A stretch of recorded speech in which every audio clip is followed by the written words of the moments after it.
이 도시에 나의 백성이 많다. 이 도시에 나의 백성이 많다라는 제목으로 하나님의 말씀을 나누고자 합니다. 사도 바울이 2차 전도 여행 당시에 아테네를 거쳐서 고린도에 방문하게 됩니다. 바울이 방문한 고린도 도시를 조금 이해할 필요가 있습니다. 고린도는 한마디로 혼잡하고 복잡한 도시였습니다. 지리적으로 보면 동서양을 잇는 무역로의 위치에 있었고 또 큰 항구가 두 개나 있어서 세계 무역에 굉장히 중요한 위치를 차지하고 있었습니다. 그러다 보니까 경제적으로도 아주 풍요로움을 누리는 그런 도시였습니다. 도시의 구성원들도 로마 사람부터 시작해서 이방인들까지 유대인들까지 다양한 사람들이 모여서 사는 그런 도시였습니다.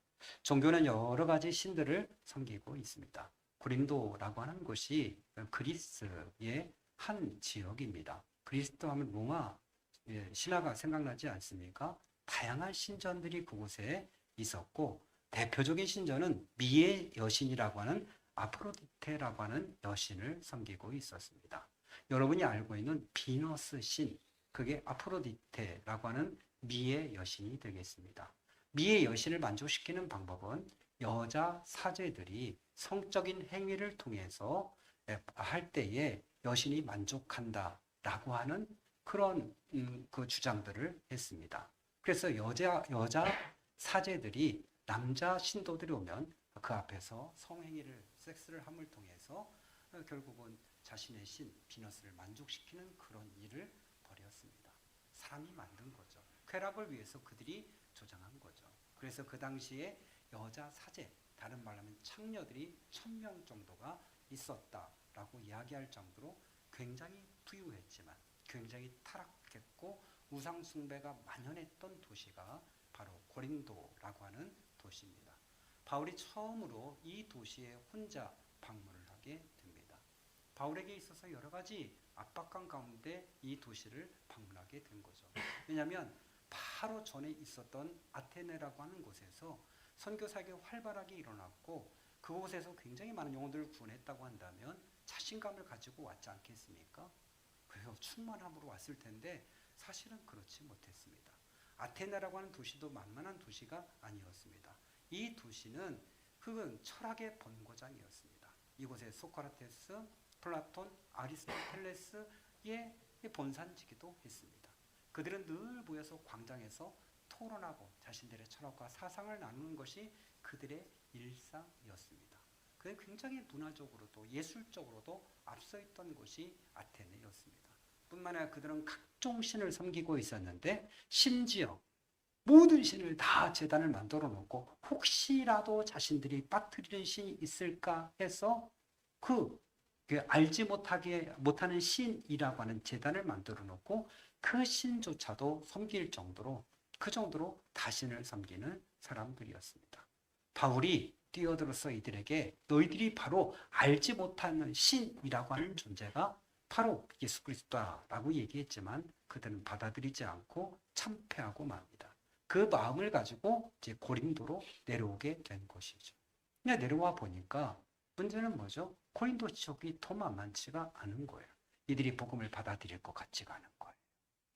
왜냐하면 이 가운데 너무 죄악이 팽배해져 있는 것이죠.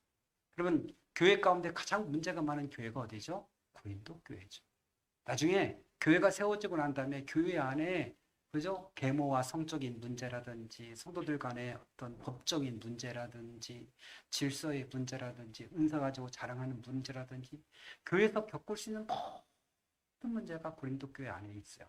왜 이런 문제가 있을 수밖에 없었을까요? 고린도 지역에 있는 사람들이 그런 사람들이었기 때문에 그 사람들이 교회 안에 들어오니까 그 문제들이 그대로 다 드러났던 거예요. 이런 사람들에게 복음을 전한다고 하는 것은 사실은 대단히 어렵겠구나 생각을 할 수밖에 없는 상황이었죠. 뿐만 아니라 바울을 계속해서 괴롭혔던 것은 바울이 가는 곳마다 유대인들이 쫓아다니면서 끊임없이 살해 협박을 하고 고소하고 두드려 패고 괴롭히는 거예요. 지금 이게 첩첩산중 이 세 가지나 지금 어려운 상황이 마음적으로도 어렵죠. 지역도 어렵죠. 유대인들은 계속해서 쫓아다니면서 괴롭히죠. 이런 상황에 놓여져 있었습니다. 그런데도 불구하고 하나님께서는 준비한 사람들이 있었다라는 거죠. 그렇게 완전히 썩은 것처럼 보이지만, 썩은 물처럼, 오염된 물처럼 보이지만 그 가운데도 브루스길라와 아굴라가 있었고, 또 회당장 옆에 살고 있었던 디디오 유스도라는 사람이 있었고, 또 그 가운데 회당장이었던 그리스도아가 온 가족과 함께 예수님 믿고 세례를 받고 이런 변화가 여기 있었고, 또 수많은 사람들이 예수님을 영접하는 이런 일이 일어나게 되었다라고 하는 거죠. 그럼에도 불구하고 바울의 마음은 어때요? 두려운 거죠. 말하기 싫은 거죠. 그래서 주님께서 꿈에 나타나셔서 말씀을 하시는 거죠. 무서워하지 말아라. 잠자코 있지 말아라. 끊임없이 말해라. 내가 너와 함께 있다. 아무도 너를 해치지 못할 것이다. 이 도시에 나의 백성이 많다. 이렇게 말씀하시는 거예요. 그러면 두렵지 않다면, 무섭지 않다면 하나님 왜 나타나셔서 두려워하지 마라, 무서워하지 마라, 말해라 이런 말을 했겠습니까? 그러니까 바울 마음 가운데 지금 쫄리는 마음이 있는 거예요. 그러니까 하나님께서 주님께 나타나셔서 너 두려워하지 마, 무서워하지 마. 누구도 너를 내 손에서 해할 자가 없을 거야. 라고 그렇게 확신 있게 말씀하시면서 이 성에 내 백성들이 많아. 말씀하는 거죠. 겉으로 볼 때는 타락한 도시고 음란한 도시고 풍요로운 도시고 그래서 누구도 예수 그리스도의 복음을 받아들일 것 같지 않지만 그럼에도 불구하고 아니야. 이 성 가운데는 내 백성들이 많아. 그렇게 말씀하고 있는 것이죠. 여러분, 우리가 엘리야의 고백을 보지 않습니까? 엘리야도 아합 시대, 그 아주 악랄한 그 이사벨 그 시대에 선지자들이 보여지면 다 죽였어요, 잡아다가. 그 엘리야조차도 아무도 없다고 생각해서 나밖에 남지 않았다고. 르베망 밑에서 차라리 날 죽여달라고 나밖에 남지 않았습니다. 너무 외롭다고 그가 그렇게 고백을 해요. 그때 하나님께서 엘리야에게 하신 말씀이 뭐죠? 아니, 바알에게 물 굽지 않은 7,000명을 내가 남겨두었다. 그렇게 말씀하시죠. 믿음의 사람이었던 엘리야조차도 아무도 없습니다. 했지만 아니야, 7,000명이 있어. 하나님께서 봐라, 고린도에는 아무도 안 믿을 것 같지만 아니, 내 백성이 이 성에 많이 있다. 구원받을 백성들이 있다. 이렇게 말씀을 하신 겁니다. 저희는 찬양 집회에 가보면 참 놀라운 것이 있죠. 겉으로 보면 이 시대 젊은이들이 예수를 믿을까 그리 싶은데 찬양 집회에 가면 수천 명의 청년들이 모여드는 것이죠. 그냥 모여드는 것도 아니에요. 예전에는 다 무료로 공연하고 있습니다만 요즘에는 찬양 집회도 돈을 내고 가는 거예요. 그럼에도 불구하고 그 티켓팅하기가 너무 어려운 거예요. 서로 자리를 좋은 자리 차지하기 위해서 티켓팅하고 또 집회 2시간, 3시간 전부터 가서 줄 서서 들어가려고 준비하고 있는 거예요. 그 모습을 보면 야, 아직도 이렇게 싱싱한 젊은이들, 깨어있는 젊은이들, 믿음의 젊은이들이 곳곳에서 모이는구나 라고 하는 감탄을 자르지 않을 수가 없는 것이죠. 하나님을 섬기는 백성들이 아직까지도 너무너무 많고 구원받을 백성들이 너무너무 많은 것입니다. 여러분, 사람이 눈으로 볼 때는 이런 상황에서도 예수 믿는 사람이 나올까? 그리 쉽지. 북한 땅은 어떻습니까? 북한 땅에서 예수님을 믿는다는 것은 사실은 죽음을 각오하지 않고 믿을 수 없는 것이죠. 많은 탈북자들이 고백을 하고 있고 그리고 인권단체들이 많이 이야기를 합니다. 예수를 믿다가 붙잡히게 되어지면 감옥에 가든지 수용소로 보내지든지 사형을 당하든지 고문을 당하든지 4개 중에 하나가 결정이 되어지는 거예요. 그러니까 예수를 믿다 잡히면 그 인생이 박살나고 마는 거예요. 그럼에도 불구하고 그들 가운데 복음이 전해지고 있다라고 하는 것이죠. 그들이 모여서 성경을 마음대로 가질 수 없기 때문에 그냥 쪽복음 가지고 그 말씀을 가지고 모여서 같이 말씀을 암송한다는 거예요. 암송해서 그 말씀을 마음에 담는 거예요. 왜냐하면 이 책을 갖고 다니다가 걸리면 죽을 수 있기 때문에 가지고 다닐 수 있는 거야. 그리고 이렇게 자유롭게 성경책을 누가 갖고 수 있는 것도 아니, 많이 있는 것도 아니니까 모이면 성경책을 암송하는 거예요. 여러분, 우리는 얼마나 복된 겁니까? 집에 얼마나 많은 성경책이 굴러다니고 교회에 굴러다니고 있습니까? 그들의 평생 소원은 이 성경책을 마음껏 갖고 마음껏 읽고 싶다고 하는 그 소망이 그들 가운데 있는 거예요. 암송하고 그리고 정말 중요한 말씀을 이게 손가락 사이에 손바닥에 조그맣게 적어서 그걸 갖고 다니면서 소중하게 하는 거예요. 손도 씻지 않고 그렇게 그 말씀을 소중하게 가지고 하나님의 말씀으로 간직하고 치려고 해요. 그게 지워질까 봐. 찬양할 때도 소리를 내서 찬양할 수가 없어서 그냥 입 모양만 가지고 이렇게 하면서 그냥 그 서로 입모양을 보면서 눈물을 흘리면서 찬양을 부르는 거예요. 도대체 북한 땅에 몇 명의 그리스도인들이 있을까? 국제기구에서 이 통계를 다 낼 수는 없지만 그들이 통계에 낸 것에 의하면은 그렇게 되어 있어요. 그게 제가 인권단체 보고서 보니까 오픈도어라는 인권단체하고 국제기독연대라는 단체에서 보고서를 냈는데 거기 보니까 한 20만 명 정도의 그리스도인들이 있다. 이런 통계가 나왔어요. 이건 정확하지가 않아요. 왜? 점저주를 되어 있기 때문에. 그냥 몇몇 사람들이 몰래 숨어서 소리 없이 찬송 부르고 소리 없이 말씀 암송하고 예배드리고 있기 때문에 몇 명인지 모르지만 대략 20만 명 정도는 최소한 예수를 믿고 있는 사람들이 있다. 생명을 내걸고 그렇게 예수 믿는 사람들이 있다라는 거. 누가 북한 땅에서 예수 믿을 거라고 생각했습니까? 여러분 북한 땅 못지않게 무슬림 사회는 어떻습니까? 무슬림 사회도 예수 믿다 걸리면 그것도 역시 가문의 명예를 실추시켰다고 해서 죽이는 사회가 아니겠습니까? 그런데도 불구하고 무슬림 땅에 또 뚜껑을 열어보니까 너무 많은 그리스도인들이 있는 거예요. 이집트에는 인구의 10%인 1,000만 명이 예수를 믿고 있는 거예요. 놀랍지 않습니까? 이란이라고 한 나라는 이 개종이 불법입니다. 붙잡히면 사형을 당합니다. 그럼에도 불구하고 비공식적으로 80만 명의 그리스도인들이 있습니다. 이게 어떻게 이게 가능한 것일까요? 인도네시아는 어떻습니까? 인구의 10%인 2,900만 명이 예수님을 믿고 있습니다. 그리고 이 파키스탄 인구의 1%인 250만 명이 역시 예수님을 믿고 있습니다.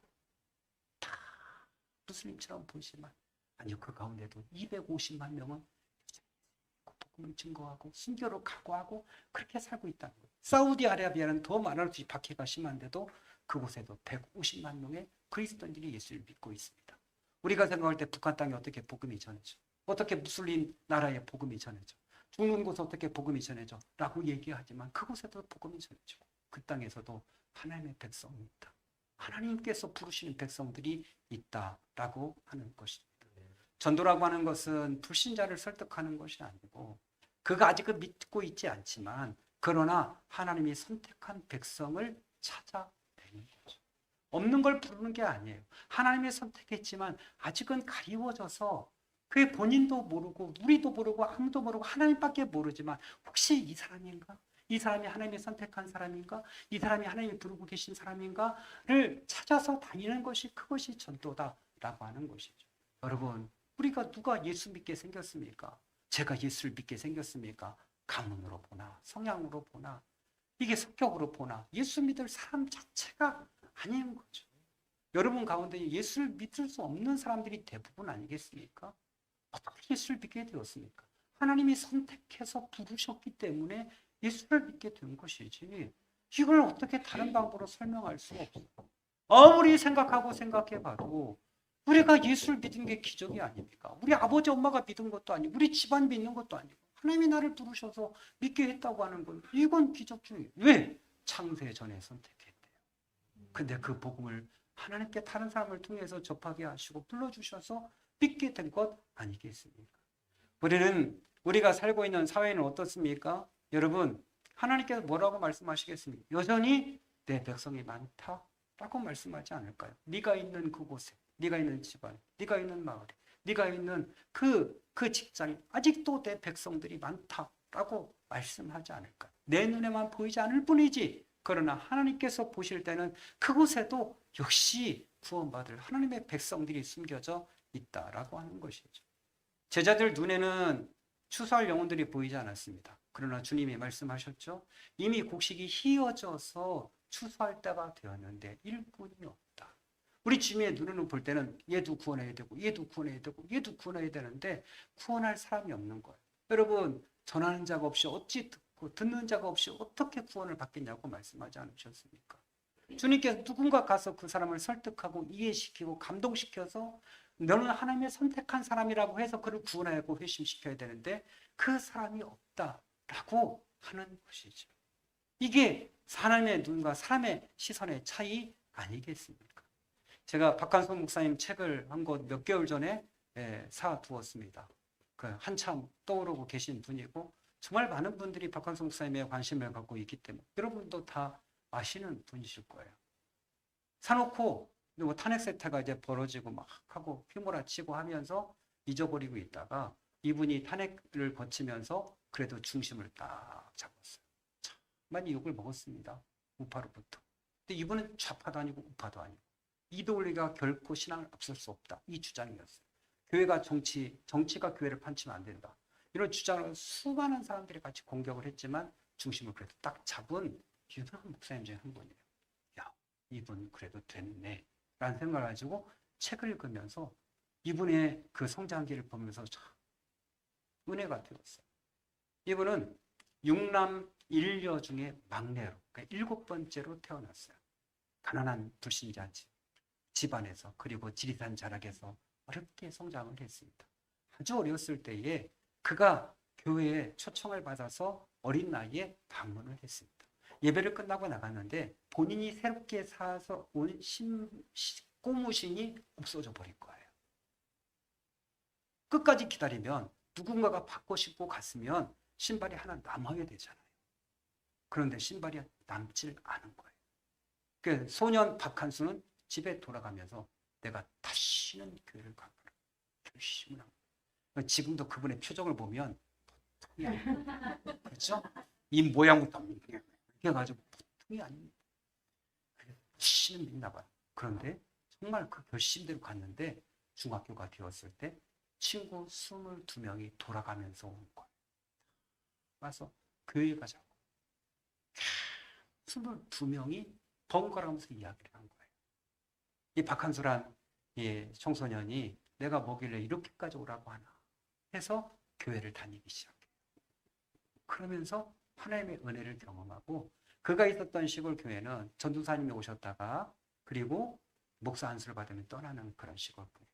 그래서 세례도 전도사는 못 주는 거예요. 저희가 있었던 감리교회도 마찬가지예요. 전도사님이 늘 계셨기 때문에 세례를 받으려고 하면 그 위에서 감독하시는 목사님이 오셔서 세례도 주셔요.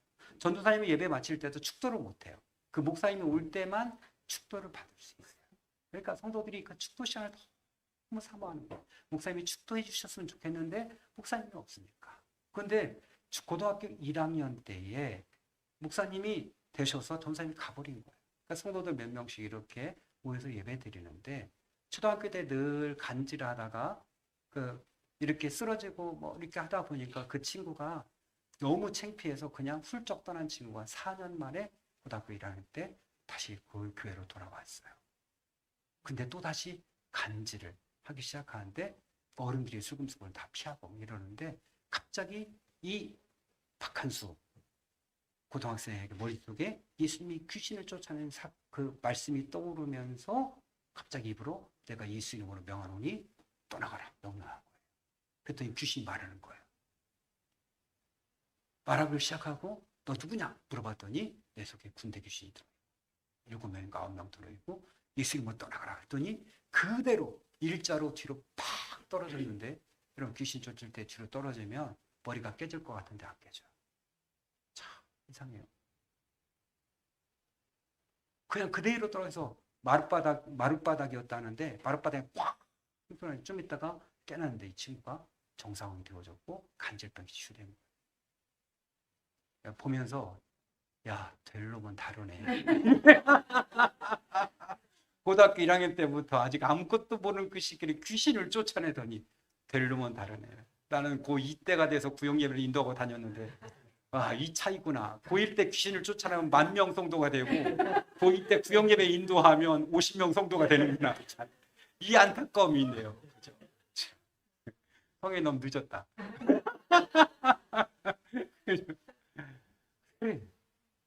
누군가 그에게 또 믿지 않겠다는 이 박한수라고 하는 이 학생에게 친구 22명이 쑥 가서 전화. 그에게 복음이 임하게 되어졌던 것이죠. 여러분, 우리 예수님께서도 한 영혼을 구원하기 위해서 사마리아로 찾아가시지 않습니까? 그리고 물 곁에서 그 여인을 기다리죠. 그리고 그 여인에게 복음을 전해서 그 여인을 구원하게 되어지죠.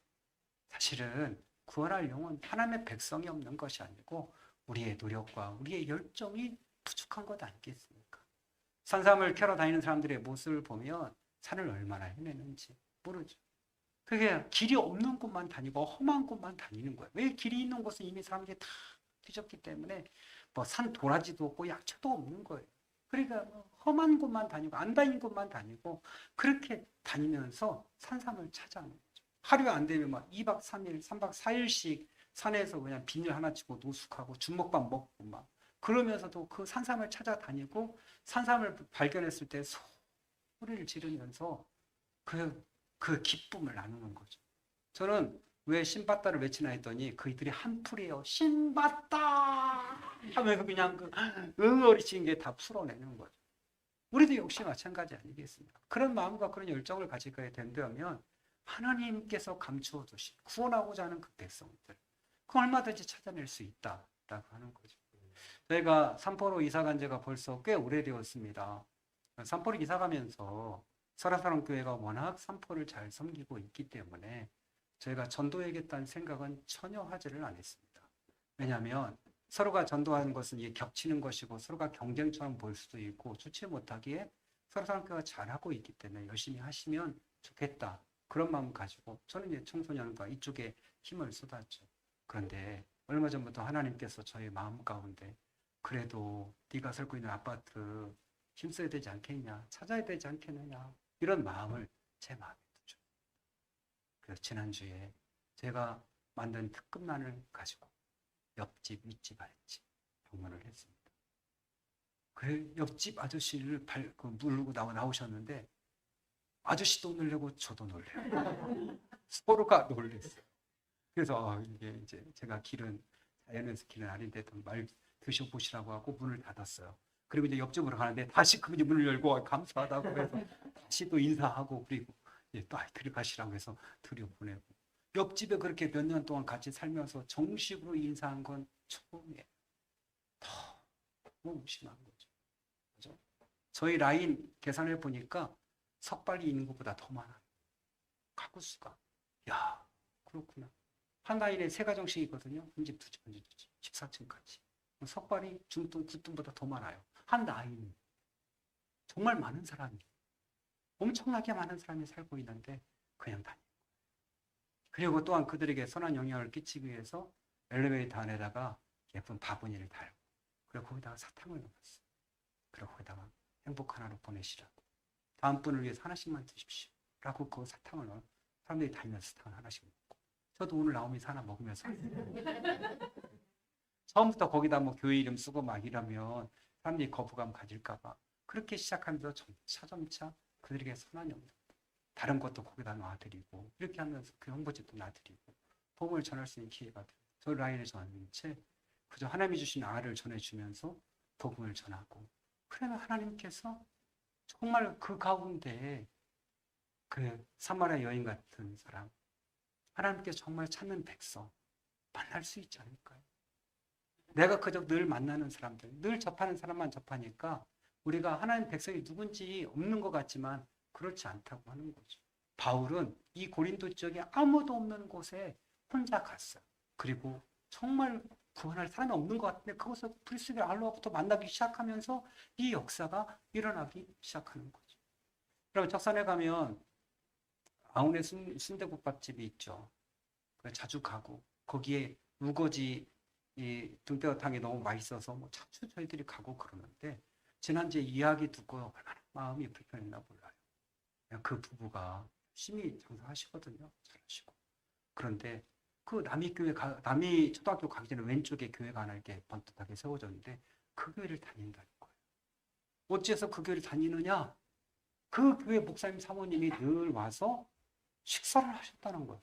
나도 밥 먹었는데. 그분들도 밥 먹고. 나도 자주 가는데. 근데 그분들이 얘기해서 데리고 간 거예요. 나는 얘기를 안 한 거고. 그분들이 얘기를 한 거고. 그리고 그 식당 주일이 교회 올 거라고 누가 생각해요? 하나님이 선택한 사람은 그렇다니까요. 그러면 거지가 교회 옵니까? 아니면 장관은 교회 안 옵니까? 대통령은 교회 안 옵니까? 환자는 교회 안 옵니까? 건강한 사람 안 옵니까? 누구 상관이 식당주의라고 교회 안 옵니까? 교수라고 교회를 안 해요. 과학자라고 교회를 안 다닙니까? 그건 상관이 없는 건데. 그냥 의뢰인. 밥만 처먹었지. 혹시 교회 다니실까요? 물어보질 않았던. 참, 이게 보면 갈 때마다 배가 얼마나 아픈지. 안 갈 수는 없고 그냥 그래 말하지 못한 거죠. 진작에 말했으면. 이게 문제죠. 그 전병 목사님이 얘기했던 이야기가 있습니다. 이 교인들 목회자들 어울리는 보면 개척교회 목사들은 개척교회끼리 어울리고 좀 이렇게 중형교회는 중형교회 어울리고 대형교회는 대형교회 목사님끼리 어울리고 왜냐면 비슷한 것들을 나눠야 하기 때문에 비슷한 고민들이 있기 때문에 그런데 식당에 큰 교회 이렇게 오정희 목사님부터 이렇게 몇만 명 되는 교회 목사님 30명이 갔는데 종번이 오잖아요. 서빙하러. 그런데 본인도 복음을 전하려고 서로가 복음을 전하려고 사용리 꺼내고 김주 목사님 서로가 막 몇만 명씩 되는 교회 목사님들도 어디에 하나님이 숨겨진 백성이 있는 줄 알려고 못하기 때문에 그 수만 명 되는 목사님 서로가 복음을 전하려고 했던 말에 너무 감동받아요. 우리는 그렇지 않죠. 말씀을 마치려고 합니다. 우리 예은이에게 계속 친구가 있냐 전도할 친구가 있냐 했더니 예은이가 계속 없다고 찾아봐라 근데 지난 수요일 날 드디어 다음 주 소풍 때 친구가 오기로 했다고 기쁨의 소식을 전해주었어요. 없는 것 같지만 우리가 기도하고 찾고 하다 보면 하나님이 선택한 백성이 있어요. 그러니까 안 믿을 사람, 지옥 가될 사람을 우리가 구해오는 게 아니고 하나님이 이미 구원하기로 작정한 사람이 있는 거예요. 그 선택한 사람을 찾아 나서가는 거고 확인하는 것이고 그가 아직 껍데기 뒤집어 쓰고 있는 걸 우리가 벗겨줄 뿐이죠. 때가 되면 벗겨지는 거죠. 우리 집 부화기에 제가 계란을 넣어놨습니다. 그래서 원래는 그저께 어제 나오는 날이에요. 15개를 넣어놨는데 근데 나오기 하루 전날 밤에 제가 실수로 부화기 선을 뽑아놨어요. 새벽에 발견하니까 부화기 선이 빠져 있고 온도가 22도로 떨어져 있는 거예요. 큰일 났다. 다 죽었고. 그래가지고 다시 꼽아놓고 혹시 어떻게 됐나 하나를 깨봤어요. 조심히. 부리가 나오고 그다음에 머리가 이렇게 나오고 더 깼더니 다리가 이렇게 나와요. 근데 그때 움직여요. 움직이는데 아직 막 피가 막 이렇게 그 바닥까지 다 이렇게 있는 거예요. 그리고 이런 데는 다 아직 붙어 있고. 그 이걸 어떡하나? 아직 다 완성이 안 된 거예요. 시간은 다 됐는데. 그래서 깨놓고 계속 보고 있는 거예요. 어제 밤늦게까지 계속 지켜. 이거 어떡하나? 차라리 죽으면 마음이 편하게 죽지도 않고. 그 새벽 4시에 일어나서 또 오늘도 이거 어떡하나? 이거 어떡하나? 계속 삐약거리고 이거. 뭐 아직 끊을 때가 안 된 건데 이 다른 아이들이 살았나 죽었나를 확인해야 되니까 하나를 깬 건데 안 죽어요. 교회 오기 전까지도 안 죽는 거예요. 삐약거리고 물도 막 이렇게 먹여보고 하는데도 이게 지금 어떻게 될 것인가? 이게 어떡하지? 큰일 났다 이거. 아직 때가 안 된 건데 조금 더 이렇게 잘 끝까지 관리하고 이렇게 했으면 나왔을 텐데 이게 어떻게 될지 모르겠어요. 이 장애가 된다면 끝까지 내가 책임을 질 수 있을까? 이런 생각이 들고 어떻게 될지 모르겠어요. 병아리 나오면 우리 교회 아이들도 막 보여주고 이제 이렇게 즐겁게 해주려고 이렇게 했는데 이게 여러분 영혼도 마찬가지예요. 그래요. 그 보니까 무정란도 있고 유정란도 있고 하다 보니까 안 생기는 놈도 있고 생기는 놈이 생기고 그런 거예요. 그러니까 애초에 병아리가 될 놈은 정해져 있어요. 아예 구원받을 인간은 아예 하나님 정해놓으셨어요. 그 생명의 씨가 그 속에 있는 거예요. 그러니까 온도를 주고 정확하게 잘 보살펴주면 저절로 자라고 나중에 병아리가 나오는 것처럼 영혼이 구원을 받아요. 할렐루야. 네. 너무 일찍 하려고 그냥 깨면 이게 안 돼. 그냥 기다리면 돼. 기도하고 기다리고. 혹시 이 사람인가? 나중에 보면 알아요. 아, 얘는 하나님 지옥 보내려고 한 사람이구나. 아, 얘는 구원하려고 한 사람인가? 나중에 이 도시에 내 백성이 많다. 여러분 아직 구원할 백성들 많습니다. 함께 찾는 저 여러분 되시길 축원합니다. 우리 함께 같이 찬송하시겠습니다.